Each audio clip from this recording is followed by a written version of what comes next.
The backyard glowed under strands of lights, alive with chatter and laughter. Our annual summer gathering was in full swing. For 7 years, Laura and I had kept this tradition for friends and neighbors. After a decade of marriage, 2 kids, and a warm little home, everything seemed unshakable. But 3 weeks earlier, I stumbled onto something I wasn't meant to see: emails left open on her laptop. They revealed a 2-year affair with her coworker, Daniel.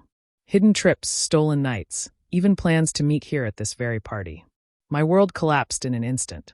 I said nothing, choosing instead to plan a response that would cut where it hurt the most. Laura floated through the guests in her white dress, radiant, the picture of a perfect hostess. I forced a smile, rage burning beneath it. Daniel was there too, blending in, his smug glances in her direction confirming the truth. In the days leading up to tonight, I collected every shred of proof: texts, hotel bills, even a love letter she kept. Tonight wasn't just another party.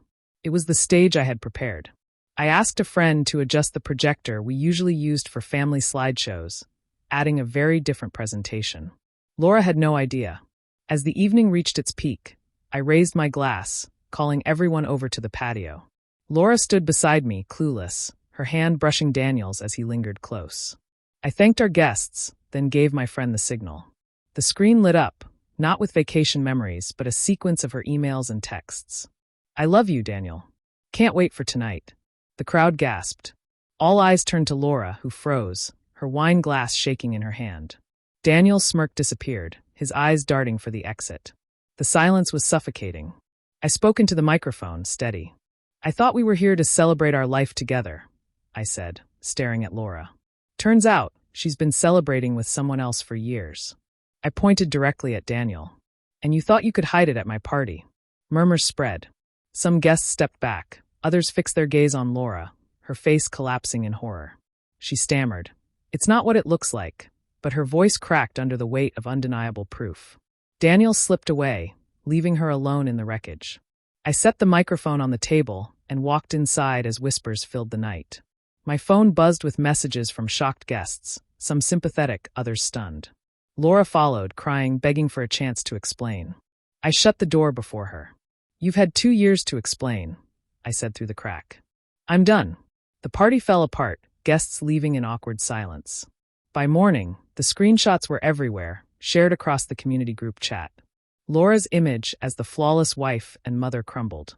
Daniel's wife, also at the party, confronted him, and their marriage collapsed too. Laura's career, tied closely to her reputation, suffered. Her boss had been there to see it all, and soon she was placed on leave. My response wasn't only personal, it was public. The next day, I left with the kids, moving into my sister's place while I worked things out. Laura's calls poured in, voicemails full of apologies and excuses. "It was a mistake. I still love you." But the evidence showed a deliberate, ongoing betrayal, not a fleeting lapse. I filed for divorce, ensuring custody of our children. They're young, confused, but I promised them stability, shielding them from the worst. Laura tried to salvage her image, posting a tearful apology online, but it only backfired. The comments tore into her.